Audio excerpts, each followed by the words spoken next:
Hello students, in today's class we are going to see 6th standard English lesson number 1, that is the school bell rings again. So ये आपका new syllabus है। वैसे तो जो आपके पहले के जो सिलेबस थे वो सब अपलोडेड हैं, लेकिन क्योंकि अब चेंज्ड है, ठीक है, तो इसके लिए अभी मैं आपको नया जो आपके सिलेबस में है वो मैं आपको प्रोवाइड कर रही हूँ। तो फर्स्ट चैप्टर देख लेते हैं। और पहले मैं यहाँ पे आपको रीडिंग बताऊँगी, रीडिंग आपको अच्छे से करना है। उसके बाद फिर मैं एक्सप्लेन करूँगी, एक एक वर्ड टू वर्ड एक्सप्लेन करूँगी। ओके, चलिए देखते हैं। थिंक एंड राइट, और इसके बाद इसका क्वेश्चन आंसर भी प्रोवाइड कर दूँगी। Okay, so don't worry. New things I want to learn this year. अब यहाँ पे आपको बताना है क्या क्या आप सीखना चाहते हो। जैसे अगर आप रीडिंग, राइटिंग अच्छा, या फिर कुछ आप पेंटिंग, डांसिंग, कुछ भी ड्राइंग, कुछ भी आप रीडिंग देख लेते हैं।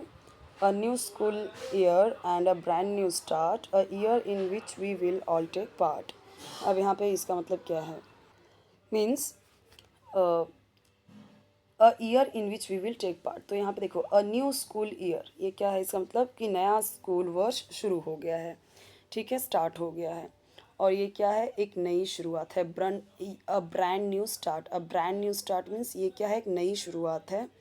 सो a year in which we will all take part, तो ये ऐसा है जिसमें हम सभी मिलकर पढ़ाई और जो नई गतिविधियां हैं, जो नई एक्टिविटी है, उन सब में हम लोग क्या करेंगे? पार्ट लेंगे, भाग लेंगे, प्रतिभागी होंगे। ठीक है, इसका मतलब पूरा ये 2 लाइन का मतलब क्या होगा कि नया स्कूल वर्ष यानी नया न्यू एकेडमिक ईयर स्टार्ट हो गया है और यह एक नई शुरुआत है, ब्रांड न्यू स्टार्ट है। और हम सभी मिलकर क्या करेंगे? सब मिलके पार्ट लेंगे। किस चीज़ में पार्ट लेते हो आप स्कूल में? अलग अलग एक्टिविटी, पढ़ाई, इसमें ही पार्ट लेते हो ना। तो इसका मतलब यही है कि नया स्कूल वर्ष शुरू हो गया है, यह एक नई शुरुआत है जिसमें हम सभी मिलकर पढ़ाई और नई गतिविधियों में भाग लेंगे। So buckle up and off we will go, there are so many things we want to know. That means कि सो बकल अप मीन्स तैयार हो जाओ, and off we will go यानी कि तैयार हो जाओ। किस लिए तैयार हो जाओ? पढ़ाई शुरू करो, ठीक है। There are so many things we want to know, तो इस साल हमें बहुत सारी नई नई चीज़ें, नई नई बातें सीखनी हैं, ठीक है। यानी कि इसलिए तैयार हो जाओ, पढ़ाई शुरू करो, और इस साल हमें नई नई बातें सीखनी हैं। Now Now that we are in grade 6, new things will be added to the learning mix. So अभी हम किस में हैं? ग्रेड 6 में हैं। नई चीज़ें ऐड होंगी जो सीखने के लिए होंगी, यानी कि अब हम कक्षा कक्षा में आ गए हैं। इसीलिए इस वर्ष, इस साल हमें कई नए विषय और नई चीज़ें पढ़ने को मिलेंगी, ठीक है। तो इसका मतलब ये हुआ। चलिए अभी नेक्स्ट देखते हैं।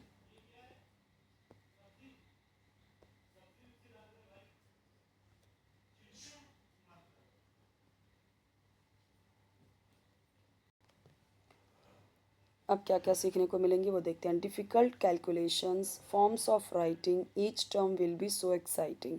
यानी डिफ़िकल्ट, मुश्किल कैलकुलेशंस होंगी। कैलकुलेशन आप किस में करते हो? मैथ्स में करते हो। फॉर्म्स ऑफ राइटिंग, अलग अलग तरीके से आपको लिखना सीखना होगा। लेटर राइटिंग, ऐसे राइटिंग, कई सारी चीज़ें आपको सीखने का मतलब अभी आपको सीखना पड़ेगा। आप ग्रेड 6 में हो, तो यानी कई सारी के हम कैलकुलेशन करेंगे मैथ्स में, और लिखने के नए तरीके सीखेंगे, ठीक है। So each term will be so exciting, तो स्कूल का हर टर्म कैसा होगा? एक्साइटिंग होगा, यानी बहुत ही ज़्यादा रोमांचक और मज़ेदार होगा। I think that as a classroom clan our motto should be yes we can. I think that as a classroom clan, तो अभी मेरे ख्याल से क्या है? आई थिंक यानी मेरे ख्याल से हम सभी क्या हैं? एक परिवार की तरह हैं। क्लैन का मतलब क्या होता है? एक ऐसा परिवार, ग्रुप ऑफ फैमिली लाइक, ठीक है। यानी कि परिवार एक जो हमारा क्लास है वो पूरा एक परिवार की तरह है। तो हमारा मोटो यानी हमारा नारा, हमारा जो हमारा मोटो है, मोटिव है, वो क्या होना चाहिए? कि यस वी कैन, हम कर सकते हैं, हम कर सकते हैं। नई नई चीज़ें सीखना, नए नए एक्टिविटी में भाग लेना, पढ़ाई करना, मैथ सीखना, फॉर्म्स ऑफ राइटिंग सीखना, डिफ़िकल्ट कैलकुलेशन सीखना, ये सब कुछ हम सभी मिलके एक परिवार की तरह कर सकते हैं। अब परिवार की तरह यहाँ पे क्यों बोला गया है कि एक स्टूडेंट दूसरे स्टूडेंट की हेल्प करे, जैसे फैमिली मेम्बर्स करते हैं। अगर एक कोई पुअर बच्चा है किसी भी सब्जेक्ट में, अगर दूसरा बच्चा उसमें अच्छा है तो वो उसकी हेल्प करे। अगर कोई किसी एक्टिविटी में अगर थोड़ा सा लो है तो उससे जो स्ट्रॉन्ग बच्चा है वो उसमें हेल्प करे। तो ये फैमिली की तरह क्या हो गया, रिलेशन हो गया। इसीलिए यहाँ पे बोला है क्लैन, फैमिली मेम्बर की तरह करना। So let's begin, comments get cracking, just remember there should be no Slaking.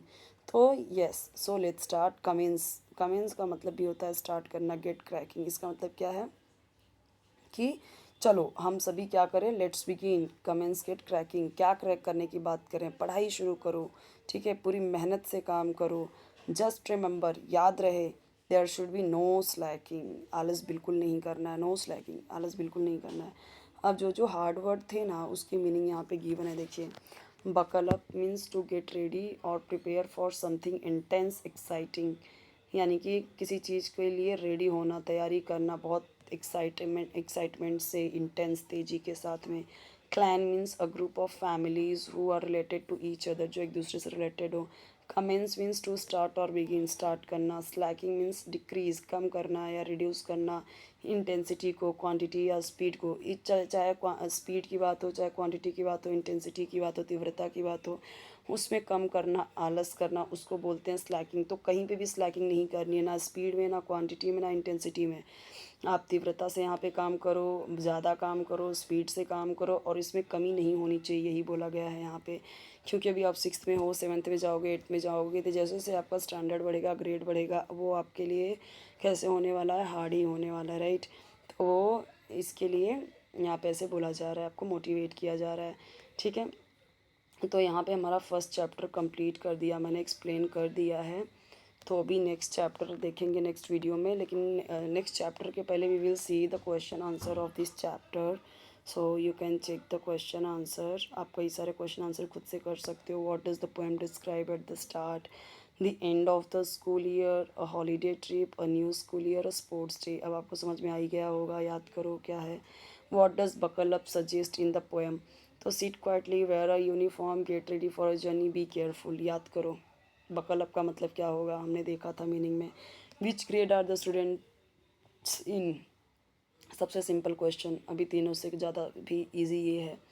कौन से ग्रेड की बात हो रही है इसमें। What new things will be added to the learning mix, games and songs, painting and drawing, difficult calculations and writing, dancing and singing. इसमें भी हमने देखा कि किसकी बात हुई है ना, चारों में से। How does the poet feel about each school term, boring, tiring, exciting, fearful, किसके बारे में बात कर रहा है, अब याद करो। फियरफुल की बात किया क्या, थकावट की बात किया क्या, बोर होने की बात किया क्या, नहीं ना, तो किसकी बात की। तो इस तरीके से ये जो ऑब्जेक्टिव क्वेश्चन है ना, आप खुद भी कर सकते हो। फिर भी मैं आपको सारे क्वेश्चन आंसर ये बता दूंगी। चैप्टर नंबर 2 आपका self help in the only way, we will see in the next video. Okay, channel जरूर सब्सक्राइब कीजिए, वीडियो लाइक कीजिए, फ्रेंड्स के साथ शेयर कीजिए, बेल आइकन जरूर प्रेस कीजिए, ताकि जब भी न्यू वीडियो अपलोड करूँ आपको उसका नोटिफिकेशन ईजिली मिल जाए, आपको ढूंढने की ज़रूरत नहीं पड़े।